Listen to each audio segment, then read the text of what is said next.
área y va a llegar a afectar al niño.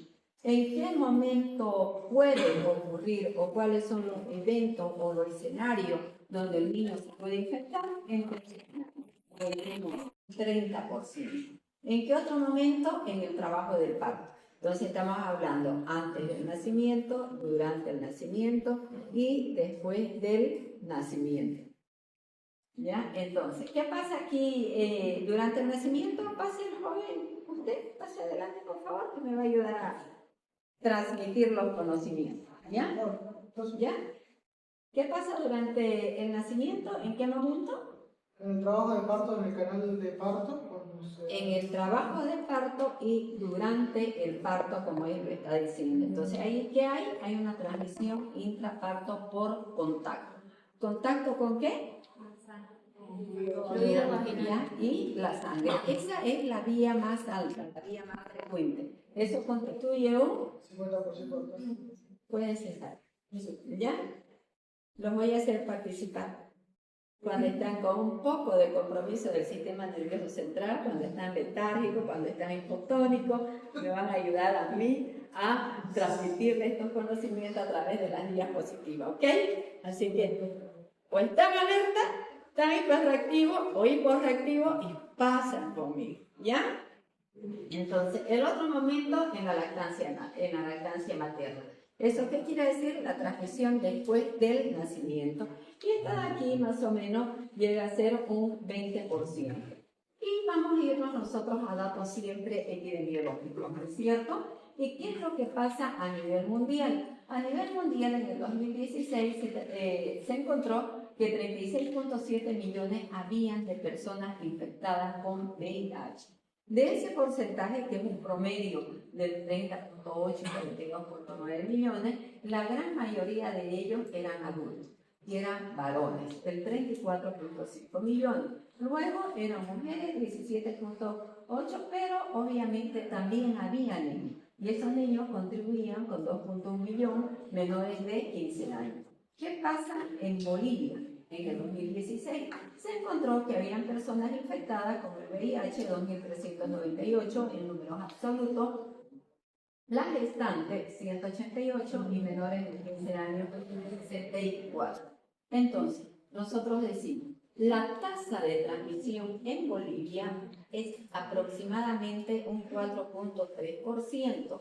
Ya hemos dicho que son 3 momentos en los cuales se puede llegar a infectar el producto o el neonato. Durante el embarazo el 30%, durante el parto el 50% y después del nacimiento durante el puerperio el 20%, que no difiere mucho de las estadísticas a nivel mundial. La transmisión vertical sigue siendo un grave problema para la salud pública y es implicado que cada país, cada ciudad tenga su protocolo. En Bolivia nosotros tenemos a nivel del Ministerio de Salud y a nivel de lo que significa los servicios departamentales de salud, tenemos un programa que es el programa de transmisión materno-infantil, específicamente programa de VIH, donde ahí cualquier persona que se sospeche que está diagnosticada, se tiene que hacer la derivación correspondiente para que le hagan el seguimiento y el tratamiento respectivo. Hemos dicho nosotros que es una infección de transmisión viral, entonces tenemos que saber qué tipo de virus es eso. Entonces, ¿cuál es el agente causal? Y el agente causal tenemos nosotros 2 tipos de virus humanos, el tipo 1 y el tipo 2, VIH1 y VIH2. El más frecuente es el VIH1 y la característica es un retrovirus ARN de la familia retroviridae y del género lentivirus. Infectando esto, ¿qué es lo que hacen? Principalmente infectan a los linfocitos CD4. Ahora, ¿cómo llega a transmitirse? Y nosotros hemos dicho son 3 momentos, ¿no es cierto? En la infección intraútero, lo que podríamos decir transmisión vertical, ¿no es cierto? Entonces, para que haya una transmisión vertical, primero tiene que estar infectada la madre, tiene que tener una infección primaria. ¿Cómo es el mecanismo? Cuando ya la madre está infectada, va a pasar los virus a través de la barrera transplacentaria y va a infectar a los macrófagos placentarios. ¿Por qué? Por las microtransfusiones materno-fetales, microtransfusiones sanguíneas, y eso va a producir una inflamación placentaria. Entonces ya nosotros estamos con una inflamación, estamos con una infección y debemos considerar que para que suceda esto va a haber también factores que van a aumentar el riesgo de transmisión. La alta carga viral materna, la infección aguda materna, la coriomielitis y la infección de transmisión sexual, ¿no es cierto? Asociada. ¿Cuál es el otro tipo de transmisión, niña? Directa, por vía sanguínea.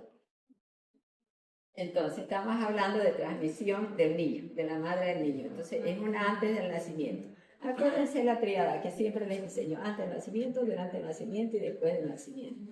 Entonces, ¿cuál es la otra manera de que el niño se puede infectar? Durante el nacimiento. ¿Qué es durante el nacimiento? En el momento del parto, intraparto y en el parto mismo, ¿no es cierto? Que esto ya hemos dicho que es la forma más frecuente y que ya lo hemos visto, contribuye en nuestro país con el 50%, ¿no es cierto? Entonces, ¿cómo se va a infectar el producto, el niño, el recién nacido?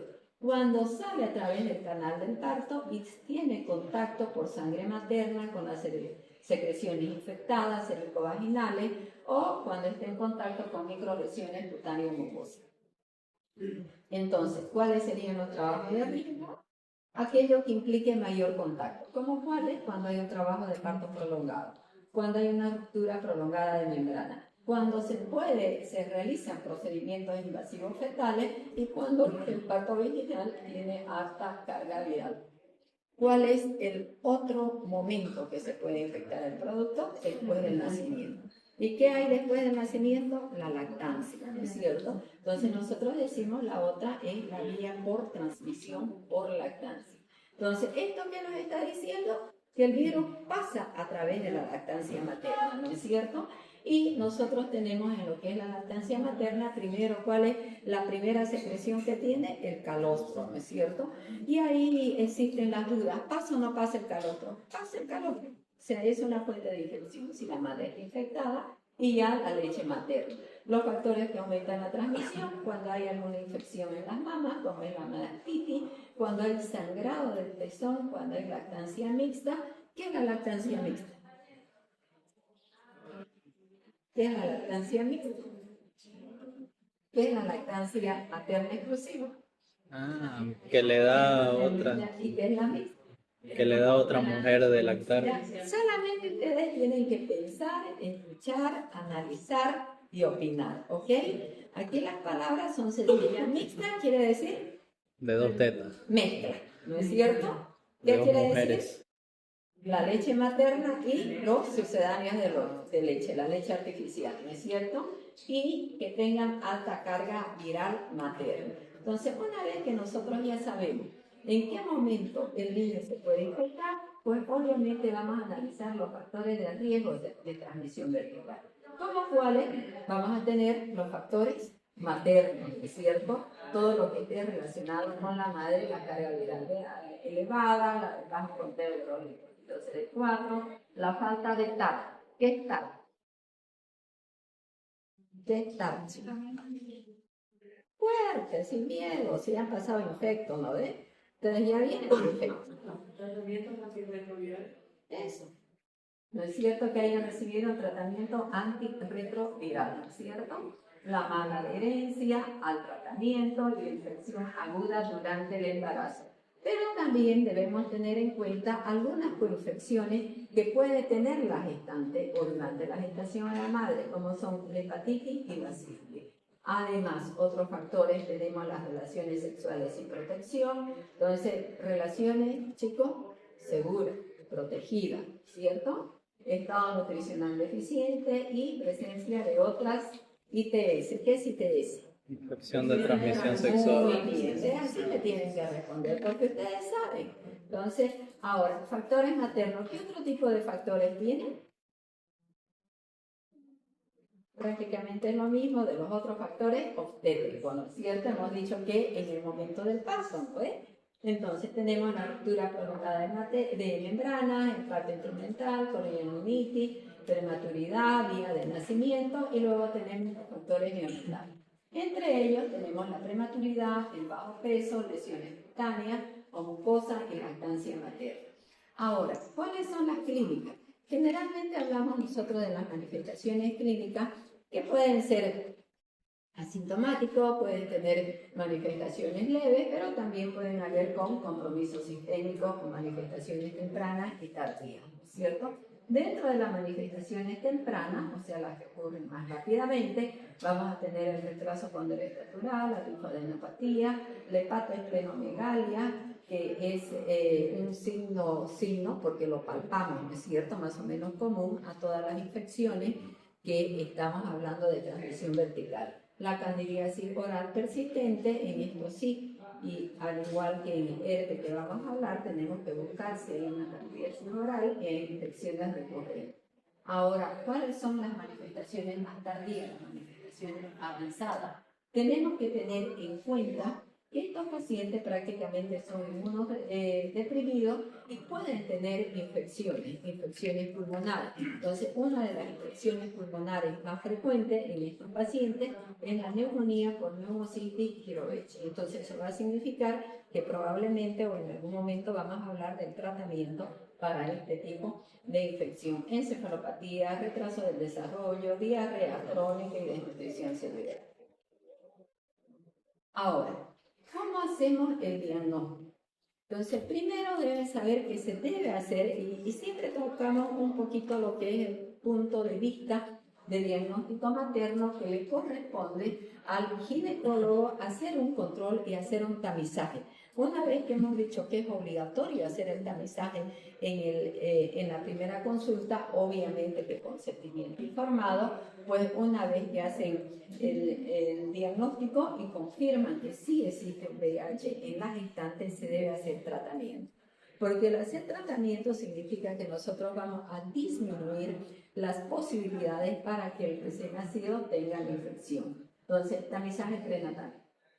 Hay que confirmar si tiene o no tiene. Una vez si tiene, nosotros tenemos que derivarlo. Si ustedes están en primer nivel, hacen la consulta, ustedes le piden las pruebas, si tiene la sospecha, tiene la clínica o habla con ellos, ella tiene que ser derivada a la unidad correspondiente y siempre para recibir un tratamiento, como hemos hablado, oportuno y adecuado. Entonces, ¿qué se recomienda en un primer nivel? La prueba rápida, la técnica de inmunocromatografía, tamizaje en primer control y repetición en el tercer trimestre si existe algo. Aquí nosotros les he traído un algoritmo de VIH y de procedimiento en mujeres embarazadas. Entonces aquí que tenemos una embarazada que se realiza una prueba rápida para VIH y vamos a tener un resultado. Ese resultado va a ser dos opciones, o reactivo o no reactivo. En el caso de que sea reactivo, que quiere decir que es positivo, tenemos que confirmar de acuerdo siempre a nuestro protocolo, confirmamos y si es positivo ya se debe realizar el tratamiento antirretroviral o referir al centro de atención que corresponde. En el caso de que sea no reactivo, reportarlo como negativo y repetir la prueba rápida en 3 meses.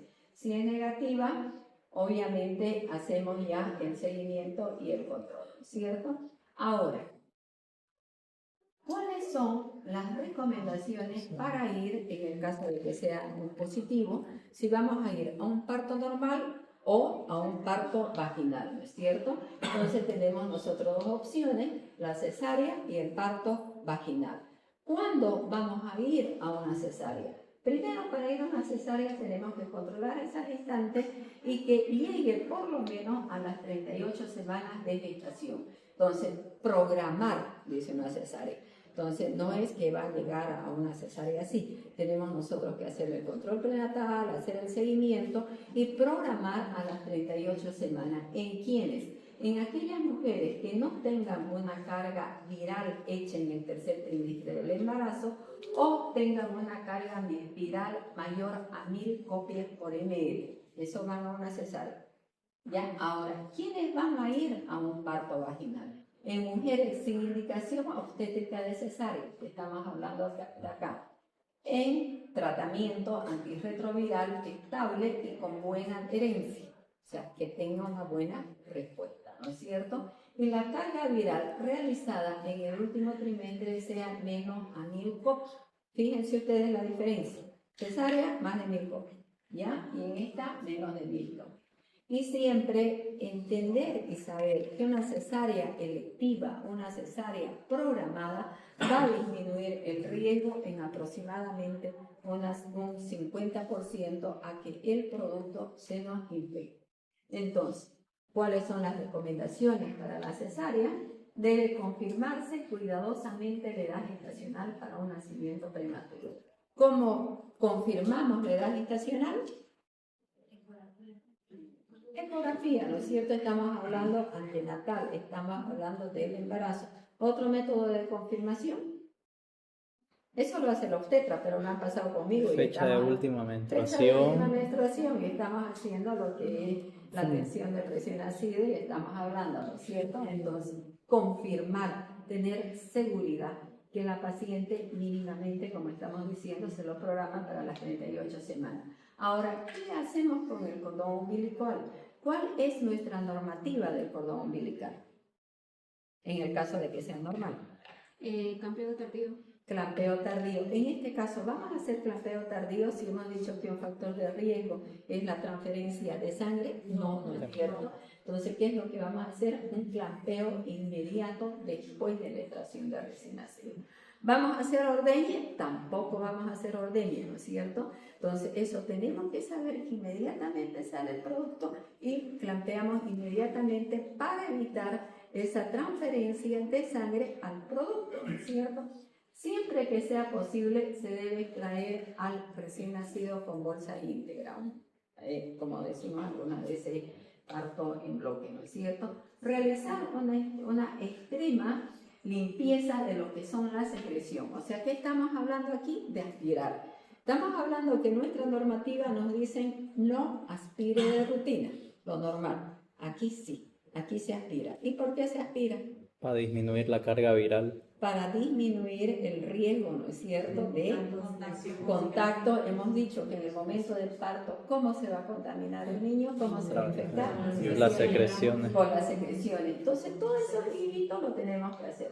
Entonces, realizar una aspiración, una limpieza extrema de las secreciones de orificio. ¿Cuáles son los orificios? Boca, antes y nariz, ¿no es cierto? Y no está indicado aislar a la embarazada con VIH durante el puerperio, porque muchas veces hablamos nosotros de alojamiento conjunto o alojamiento separado, ¿no es cierto? Pues al inicio, de repente al comienzo lo separaban, ahora ya no se separa de la mamá al bebé. Sin embargo, obviamente se tiene uno que respetar las normativas de cada centro de salud. Ahora, ¿cuáles son los cuidados que debemos realizar y las recomendaciones en que vaya a un parto vaginal, en que vaya a un parto tóxico o a un parto normal? Administrar medicamentos antirretrovirales de acuerdo a esquema. O sea, para ir, la madre tiene que tener ya tratamiento antirretroviral. Contraindicados los procedimientos invasivos durante el trabajo de parto. Entonces no hay que hacer amniocentesis, podocentesis, miotomía, uso de force, ventosa. O sea, ningún procedimiento invasivo que signifique riesgo al producto. La epicio, que normalmente, bueno, sale y hacen epicio, ¿no? La episiotomía debe ser evitada siempre que sea posible, porque tampoco vamos a dejar de hacer un epicio, porque por ahí no va a salir en la cabeza grandecita y vamos a hacer una ruptura, ¿no es cierto? Una hemorragia, entonces, pero sí se debe tratar en lo posible de evitar. Evitar tactos vaginales innecesarios a repetición, porque es frecuente que cada rato vayan y le hagan el tacto. Entonces, solamente cuando sea necesario. Mantener las bolsas íntegras, de ser posible, hasta el periodo expulsivo, que hemos dicho que mejor que salgan íntegras. Evitar que las pacientes permanezcan con bolsas ovulares por más de 4 horas. Entonces, preguntar hace cuánto tiempo rompió bolsa, hace cuánto tiempo está eliminando líquido, ¿no? O el trabajo del parto prolongado. La ligadura del cordón sin ordeñar, como hemos dicho, inmediatamente, y se recomienda utilización de antibiótico profiláctico. No está indicado aislar a la embarazada ni en la cesárea ni en el parto normal fructoso. Disculpe, doctora, ¿por qué antibiótico? ¿Perdón? Se recomienda la utilización de antibiótico profiláctico en el caso de que estemos pensando ¿qué? Una coinfección, una infección, ¿por qué? Ah, ya. Ya lo dijimos, ¿no ves? Por neumocitis, ¿No ves? Entonces hemos dicho que tiene tendencia a la ¿no? Entonces se recomienda, hay que analizar, ¿no es cierto? Y obviamente también los antirretrovirales que también lo tienen que ver. Cada caso es único, cada caso lo tienen que analizar. Nosotros aquí estamos hablando de manera general, ¿ya? Entonces, ¿cuál es el tratamiento en sí? Si es un tratamiento en sí, pues obviamente vamos a hablar de los tratamientos antirretrovirales, ¿no? Y ahora tenemos que hablar en las recomendaciones de un parto vaginal y también de lo que hablábamos antes, la voy a volver a la anterior lámina, recomendaciones para la cesárea y para el parto vaginal, ¿ok? ¿Ya? Sí, ya tenemos, ¿no es cierto? Entonces, el objetivo del tratamiento prenatal de los antirretrovirales es supresión viral materna, disminuir la transmisión vertical y toda embarazada VIH positiva debe recibir tratamiento antirretroviral diagnosticado. El tratamiento en Bolivia es gratuito. Tenemos nosotros la unidad en el Servicio Departamental de Salud, que es la unidad de infecciones de transmisión sexual, que ellos van y hacen el seguimiento y les dan los medicamentos, ¿ya? Entonces tenemos que tener bien claro lo que es el objetivo, qué es lo que nosotros queremos. Al suprimir la carga viral, obviamente que vamos a disminuir la posibilidad de la transmisión vertical, ¿no? Ahora, ¿cuáles son las drogas antirretrovíricas que tenemos? Porque después vamos a hablar ya para nosotros, estas tres que aquí tenemos, el tenofil, la midopidina, el efavirenz, son drogas que vamos a utilizar en la madre, son que los obstetras, los ginecólogos están obligados a utilizar. Y los esquemas alternativos, la acidobudina, la lamidudina, esta es la ZT, este es el 3C y este es el NBP, que después la nevirapina, ¿no? Que después vamos a hablar solamente con las iniciales. Entonces, ¿el AZT qué es? Ya, ¿el 3TC qué es? ¿Y el NBP qué es? Porque esas son las drogas antirretrovirales que vamos a utilizar en el recién nacido, ¿no es cierto? Entonces, los esquemas alternativos, ahí la tienen las dosis y cómo se debe utilizar. Aquí tenemos el flujograma del diagnóstico de VIH para niños recién nacidos y mayores a 18 meses. Entonces, ¿no? Hijos de madre infectada por VIH, menores de 18 meses y mayores de 18 meses.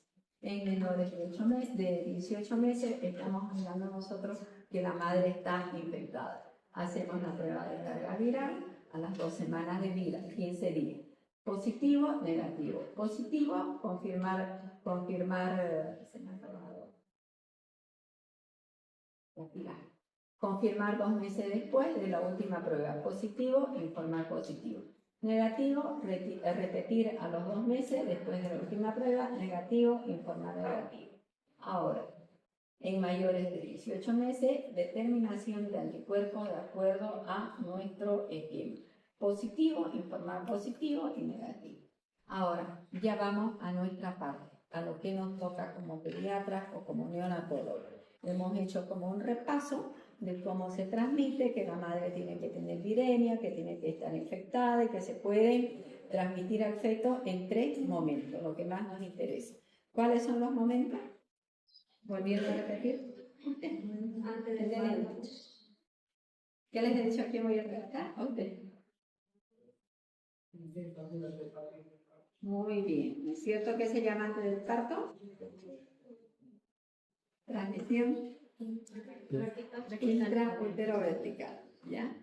Entonces, ahora nos corresponde a nosotros, ¿ya? Diagnóstico neonatal. Chicos, me gustaría que los de atrás se vengan un poquito más adelante, por favor. Así lo puedo ver y por ahí cuando me encuentre en la calle con ustedes los reconozca, porque como son 200 y tantos que ya ni los reconozco, y más cuando ellos hacen un track.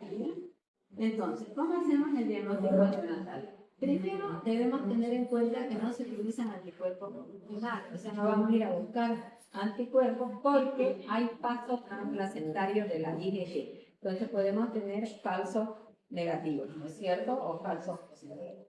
El método de diagnóstico, el ideal siempre va a ser la reacción de cadena polimerasa, ¿no es cierto? Entonces la PCR, para resumir, decimos la PCR ADN, la PCR ARN, que es lo que vemos en la carga viral.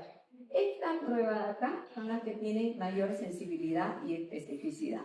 Y se acuerdan que cuando hablábamos nosotros de sepsis, hablamos que tener una alta sensibilidad y una alta especificidad significaba que era un marcador para sepsis, ¿no es cierto? Entonces, ¿a qué y cuándo debemos pedirlo? A partir de las 4 a 6 semanas de vida. Ya ahora, el cronograma recomendado lo tenemos aquí y 2 pruebas negativas después del primer mes y otra posterior permiten ya excluir o descartar, ¿no es cierto?, la infección durante el nacimiento.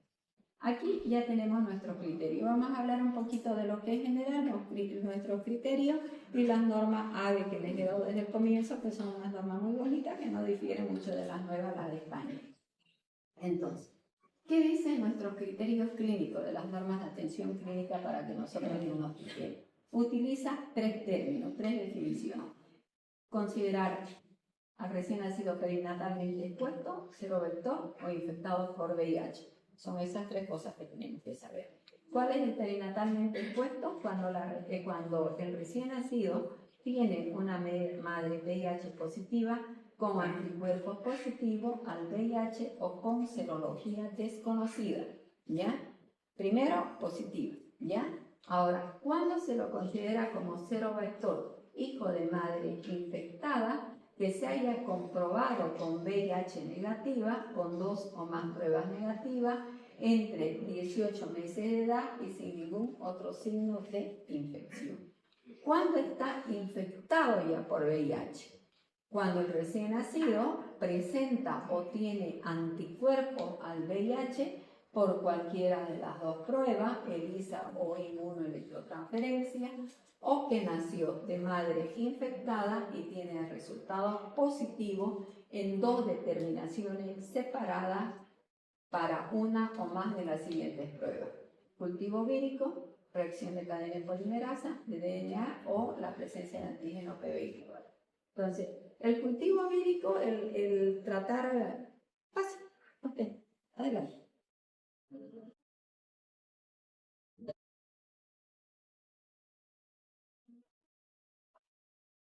Y así nos despabilamos un poquito, ¿ya? Entonces, ¿qué significa el cultivo vírico? Cultivo de secreción de virus. ¿Qué significa comer comida? Está muy bien, a ver, mejorar. El cultivo de la secreción. Aislar qué cultivo. Es lo mismo que cualquiera. Yo te pido un cultivo de sangre para aislar qué.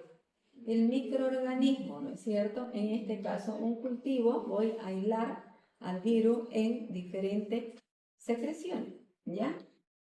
Y esta es la reacción de cadena en polimerasa, que es una prueba molecular. Siempre estamos hablando de lo mismo, ¿no? O el antígeno que estamos hablando. Puede ser también. Entonces, ahora, es importante para hacer la profilaxis también utilizar otros términos, como son el de bajo riesgo y el de alto riesgo. De acuerdo a esta clasificación del riesgo neonatal, fíjense ustedes, tengan bien en cuenta lo otro que era, la otra clasificación, criterios clínicos del NACS. ¿Esto qué es? Clasificación del riesgo neonatal. Entonces, vamos a clasificarlo como de bajo riesgo aquellas madres con tratamiento antirretroviral adecuado, que lo hayan recibido, que tengan una carga viral indetectable y que haya una buena adherencia al tratamiento. Y luego, de alto riesgo. Alto riesgo, madre que no ha recibido sin tratamiento, con carga viral elevada, diagnóstico intraparto y adherencia deficiente. Entonces, nosotros decimos que lo catalogamos como un niño de bajo riesgo y de alto riesgo. Y ahí hacemos ya el tratamiento, ¿no es cierto? De bajo riesgo, ¿este qué es? Las siglas. AZT, ¿ya? Es para que después hablemos de AZT. Vamos a darle por 4 semanas. De alto riesgo. AZT, 3, y de acuerdo. Ya, ok. Lo que pasa es que a veces en los exámenes no le van a poner, cada uno le van a poner solamente las iniciales, AZT, 3C o NBP, entonces tenemos que saber cuál es. Por ahí uno le pregunta qué es el AZT, ¿no? Entonces, tratamiento postnatal, después del nacimiento. Esta también son nuestras normas. Ahí vamos a tener escenario, ¿ya? Un escenario es que la madre sea VIH positivo, diagnosticada y con tratamiento antes del embarazo. Antes del embarazo. Entonces, ¿cuál va a ser nuestro tratamiento postnatal en el niño? AZT a partir de las 6 horas de vida durante 6 semanas y suspender lactancia materna. Entonces vamos a utilizar una monodroga, solamente un tratamiento. Si la gestante tiene VIH positiva, pero ha sido diagnosticada durante la atención prenatal, vamos a utilizar el AZT a partir de las 6 horas de vida durante 6 semanas, durante la atención, ¿no es cierto? Ahora, el otro escenario, si tiene VIH positiva, todas tienen que tener el VIH positiva, pero van a ser diagnosticadas en la etapa final del embarazo y en el trabajo del parto. ¿Qué vamos a utilizar ahí?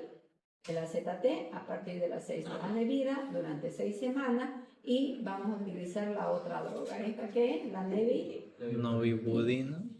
¿ya? Entonces vamos a utilizar 2 dosis a las 12 y 72 horas, si no ha recibido tratamiento durante el parto.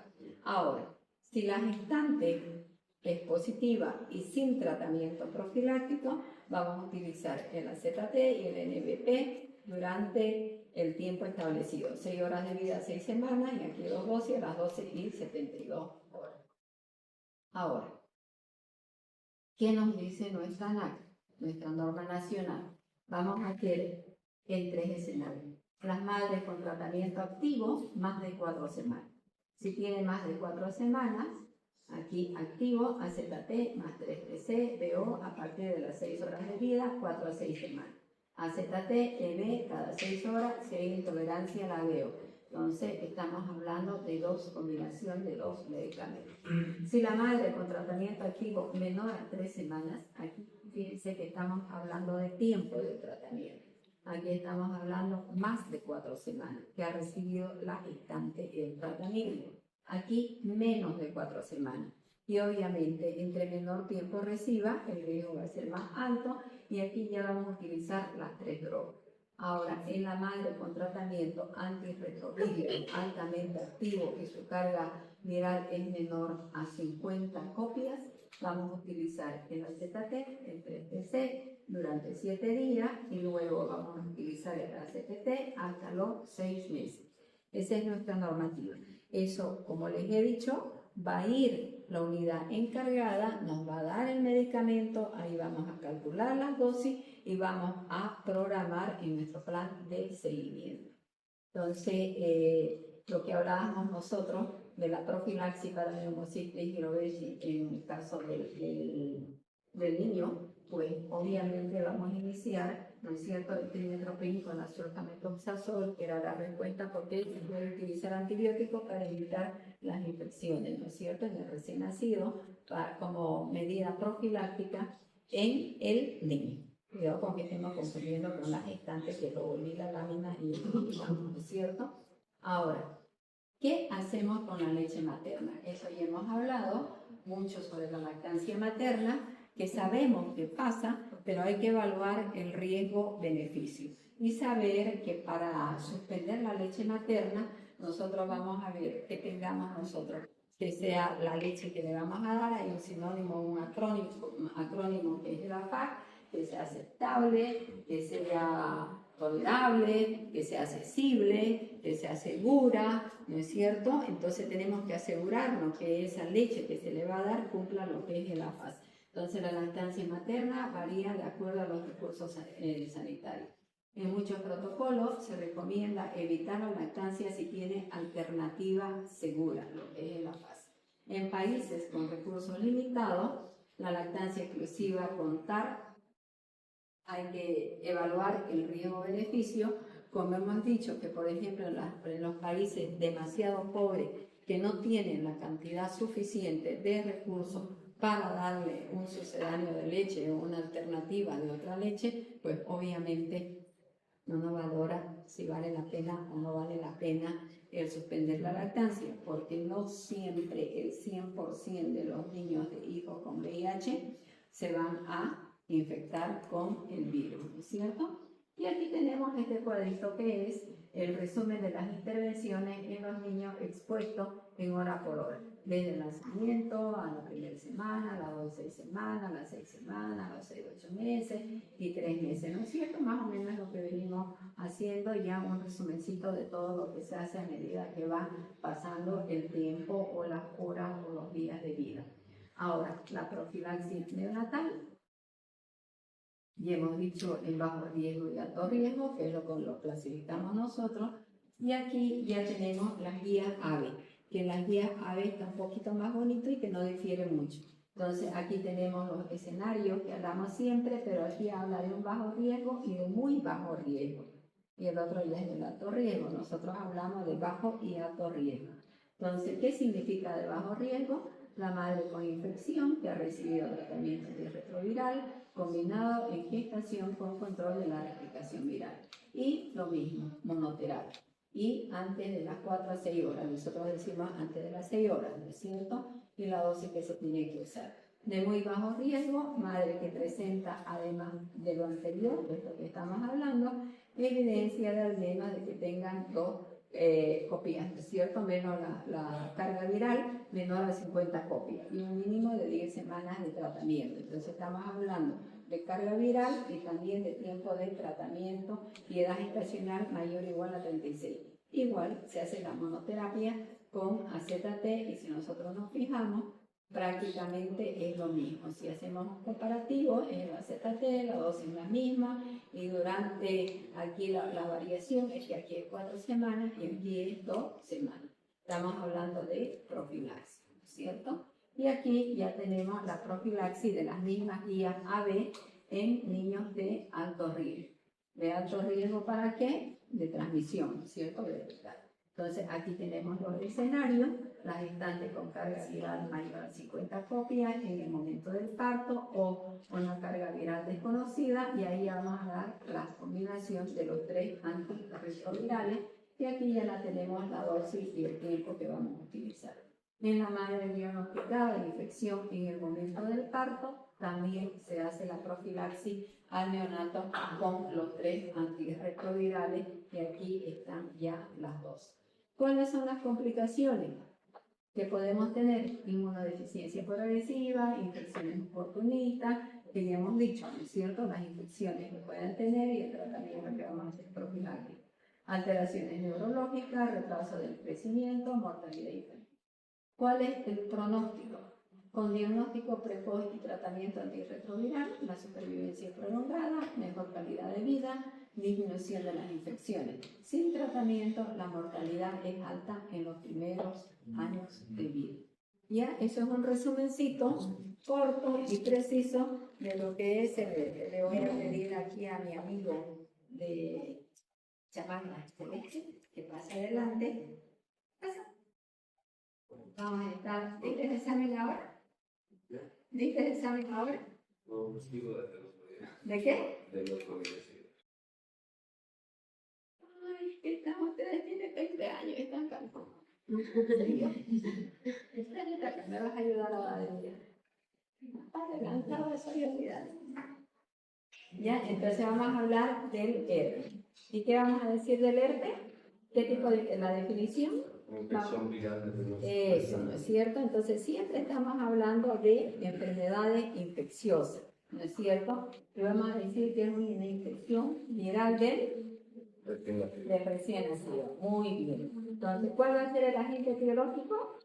El virus del herpes simple tipo 1 y el tipo 2. Ya, entonces nosotros estamos diciendo, al igual que el otro, ¿en qué momento puede adquirir la infección? La intrauterina. Antes del nacimiento, El periparto durante el y el nacimiento. posparto. Ya, si se fijan, repetimos prácticamente lo mismo, ¿no es cierto? Para que ya nosotros sepamos de cómo ocurre. ¿Qué va a pasar? El porcentaje, como vemos acá, igual, durante el parto es el mayor porcentaje. ¿Llega a cuánto? Muy bien. Entonces, ¿cómo va a ocurrir en la vía intrauterina? Pues dice, ocurre por vía transplacentaria ¿Qué o significa eso? Que la madre tiene que estar infectada, y va a haber traspaso, ¿no es cierto?, del virus a través de la Las- placenta, ¿no es cierto?, de la sangre. O por vía ascendente, que va a ir de abajo para arriba, ¿no es cierto? Y en el periparto, durante el paso por el canal del parto mediante contacto con las secreciones vaginales maternas. prácticamente estamos hablando exactamente e igual, porque son infecciones que más que todo, tanto el HIV, por eso se le hemos puesto, al igual que el herpes, la alta frecuencia de tener la infección es durante el parto. Y después del nacimiento, Adquirido tras el nacimiento por contacto con lesiones activas del familiar. ¿cuál es la diferencia del HIV? Espérate. ¿Cómo se adquiere el HIV con parto después del nacimiento? Por leche materna. ¿Y aquí cómo? Cuando tienen lesiones es como adquirida, ¿no es cierto? Por ejemplo, lo que les decía el otro día, ¿no es cierto? Viene alguien que tiene un herpes viral o un herpes en la boca, o la madre tiene lesión en los pezones, ¿no es cierto? Entonces, por contacto con seres humanos, ¿no? Y hemos dicho nosotros de los virus que tenemos, el simple tipo 1 y el tipo 2. La característica, también ya lo hemos dicho, y la epidemiología. Incidencia de 1 a 3.000. Un recién nacido de 3.000, recién nacido, Un recién vivo, nacido 20.000. a 1 a 20.000. Muy bien. ¿Cuál de estos virus es el más frecuente? El tipo 2. El virus herpes simple tipo 2, ¿no es cierto? ¿Cuál es el riesgo de transmisión? Infección primaria materna del 25 al 60%. ¿Qué significa la infección primaria materna? Las dos son. La recurrente también es de la mamadera. ¿Qué es prima infección? Es la primera infección que tiene la madre, ¿no es cierto? Entonces, cuando ocurre la primera infección durante la gestación, la posibilidad de infectarse es mayor. Pero cuando ya es una recurrente, que ya la ha tenido y es recurrente, pues la posibilidad es menor. ¿Puede ser? ¿Despertamos? Bien. ¿Vieron qué bonito pasar con ustedes? Doctora, aquí, pa? entonces el porcentaje en el tipo 1 disminuye muchísimo, ¿no? No está el virus en la secreción, ¿no? Porque es labial. Generalmente es labial. El virus 1 generalmente es labial. Por eso es el virus herpes simple 2 el que es más frecuente. ¿Ya? Ese es el caso. A menos que el tipo 1 le haya hecho un oral, ¿no? Ya, eso ya no sé, qué mentira, si tenés razón. Ajá. Ya tiene razón. Han entendido, ¿no es cierto? Lo que Camila está aportando, está acotando, ¿no es cierto? Entonces, ¿qué quiere decir? ¿Ya? Bueno, ahora vamos a hablar de la fisiopatología. Entonces, estábamos diciendo que la infección materna primaria. Y hemos dicho que cuando la madre no tiene infección, o sea, no va a tener anticuerpos, ¿no es cierto? Entonces, si esta infección la madre carece de anticuerpos protectores, entonces la consecuencia es mayor replicación viral, mayor eliminación viral y mayor riesgo de transmisión. En la transmisión intrauterina por vía transplacentaria o ascendente, tras ruptura de membrana de placenta, hay epidemia materna, siempre para que haya una transmisión del virus, de la bacteria, del microorganismo, tiene que haber viremia, parasitemia, anatoxia y el chaga, y obviamente bacteremia, ¿no es cierto? Viremia materna habitualmente durante la primera infección materna y no tratada antes de las 20 semanas. Y la intraparto, lo que estábamos hablando, cómo se va a infectar a través de las secreciones infectadas con las lesiones herpéticas activas que tenga y estén donde, En la vagina, en la vesícula. ¿no es cierto? En las genitales. ¿Cuáles las primeras lesiones? Son vesículas y a veces úlceras, ¿no es cierto? Esa es la característica del herpes. Entonces, factores de riesgo para que ocurra esta transmisión: lesiones genitales activas, ruptura prolongada de membrana, monitorización, hay que hacer esos pacientes monitorización fetal invasiva, y en el parto vaginal. La transmisión postnatal, después del nacimiento, que es el 10%, Entonces, por contacto con el cuidador, estamos hablando ya lo que hemos hablado anteriormente, que tengan lesiones activas, pero en la boca, como decía el compañero, gingivo, estomatitis, que normalmente dicen, no estoy con estomatitis, me han salido las lesiones, ¿no? A través de las manos o por besos. Lactancia materna, ¿se contagia por lactancia materna? ¿Por qué? Si hay lesiones herpéticas en los pezones, ¿no es cierto?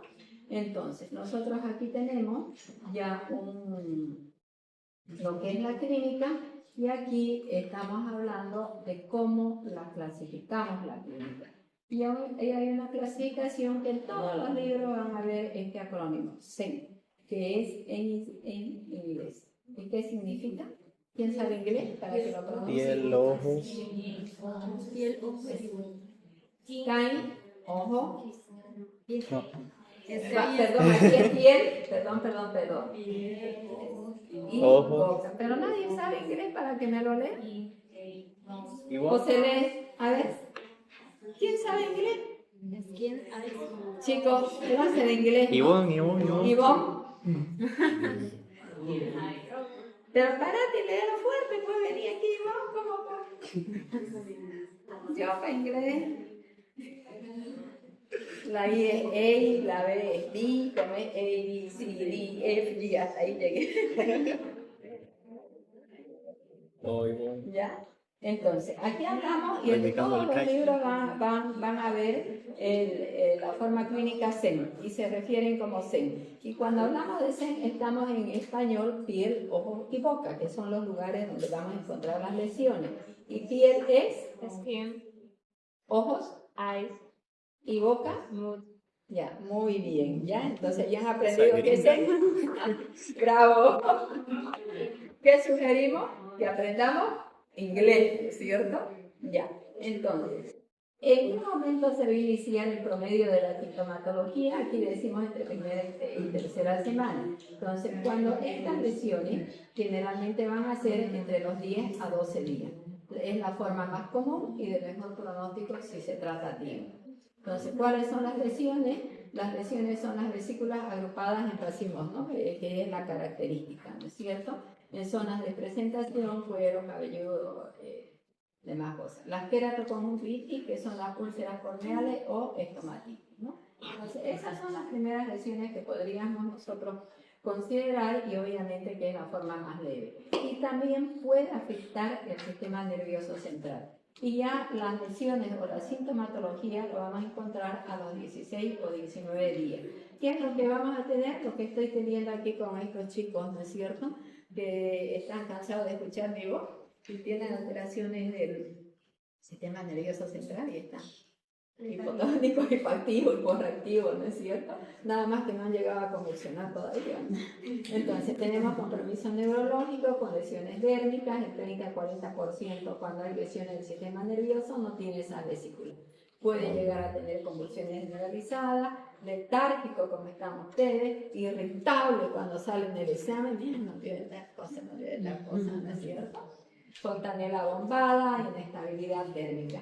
Y ya cuando es complicada, cuando ya hay una infección o una enfermedad diseminada. A los 9 o 11 días el promedio del inicio del promedio de los síntomas. Entonces aquí ya decimos diseminada, pues hay compromiso multisistémico y la mortalidad es alta y puede llegar a tener un shock séptico. Generalmente afecta al hígado, vamos a tener una hepatitis fulminante, una neumonitis o una neumonía y vamos a entrar ya a una falla multiorgánica con una coagulación intravascular diseminada y obviamente puede llegar al óbito. ¿Qué nos dicen los diagnósticos, los criterios del NAC para diagnosticar el herpes? Primero, hay que sospechar epidemiológicamente. ¿Cómo sospechamos? En el evalúo, decido y actúo, ¿cierto? Siempre hemos hablado, para hacer un diagnóstico veo los factores de riesgo o los antecedentes maternos.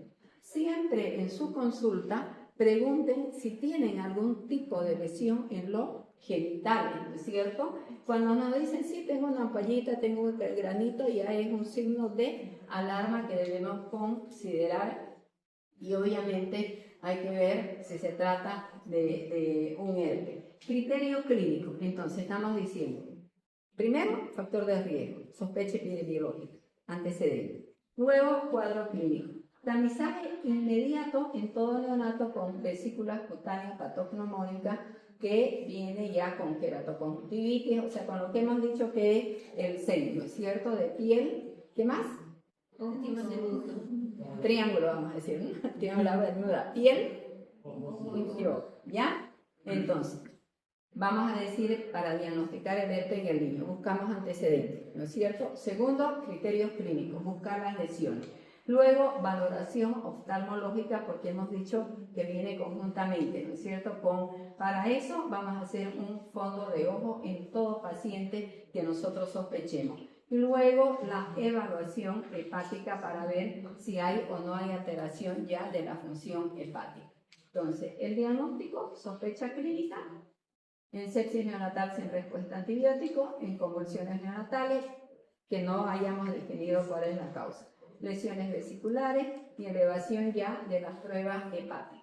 Estudio diagnóstico, el estándar de oro, siempre la reacción de cadena en polimerasa. ¿De dónde? De líquido cefalorraquídeo, el contenido de las vesículas, de sangre y de mucosa. Y otros estudios que tenemos que hacer, que es más difícil, el cultivo viral, neuroimagen, el electroencefalograma, en el caso de que ya tengamos complicaciones y veamos. ¿Cuál es el estudio de soporte? Si nosotros sospechamos que tiene compromiso del sistema nervioso central, hay que hacer una PR, ¿ya? Para diagnosticar una neuroinfección por él. Entonces, ¿ahí qué es lo que vamos a encontrar? Aumento de las células, pleurocitosis, pero predominio de linfocitos, que va a variar entre lo que es una meningitis o una neuroinfección bacteriana, ¿no? Y aumento de las proteínas en líquido cefalorraquídeo. Laboratorio general, hemograma con trombocitopenia, perfil hepático, pruebas de coagulación alterada, evaluación oftalmológica y neuroimagen, que tenemos primero la tomografía y la resonancia.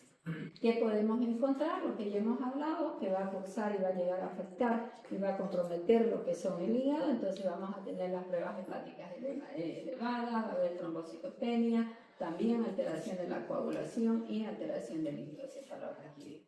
¿Cuál es el tratamiento? Entonces nosotros hemos hablado que clínicamente tenemos 3 categorías, ¿no es cierto? La primera queda la leve, que es el SEN, que les he dicho que ya todos hablan así en SEN, ¿no es cierto? Entonces, ¿cuál es el antiviral? El aciclovir. El aciclovir, el tiempo de duración 14 días, aquí está la dosis, y obviamente nuestra meta y nuestro objetivo es que evitar las complicaciones. ¿Cuál es la complicación? Evitar que llegue a afectar el sistema nervioso central. Pero cuando ya no tenemos el sistema nervioso central, vamos a utilizar el aciclovir. El aciclovir, la dosis es 60 miligramos en 3 dosis, eso quiere decir cada 8 horas, pero el tiempo de duración es mayor. En vez de 14 son 21 días. Y hacer la reacción de cadena en polimerasa en líquido cefalorraquídeo siempre antes de suspender. Generalmente nosotros esperamos 2 días o para que esté sin, tomamos la punción lumbar, esperamos primero el citoquímico y ahí ya retiramos. Y luego, si ya tenemos una enfermedad diseminada, 21 días mínimo, igual del aciclovir, y se tiene que hacer el control hematológico y transaminasa. Control del líquido cefalorraquídeo antes del egreso, lo volvemos a repetir, no suspender el tratamiento hasta que la PCR del líquido sea negativo, eso es importante. Si sigue positivo, aumentamos el tratamiento en un bloque de 7 días más. La fase de suspensión oral, 6 meses de duración. Al finalizar la fase intravenosa, todas las guías, todas. Academia Americana de Pediatría, Academia Española, protocolos de referencia. El antiviral ideal es el aciclovir, ¿ok? Esto mejora sustancialmente el desarrollo. Manejo preventivo, cesárea. Cuando la cesárea, cuando existen lesiones genitales activas, no se compliquen, no vayan a que el niño se infecte, es mortal, ¿ya? Entonces, ¿para qué? Igual, cesárea electiva, ¿no es cierto? Si tiene síntomas prodrómicos maternos, idealmente antes de la ruptura de la membrana, porque si ya ha roto membrana, ya va a haber la infección por vía ascendente, ¿no es cierto? Aciclovir materno y desde la semana 36 en madre con previa recuperación.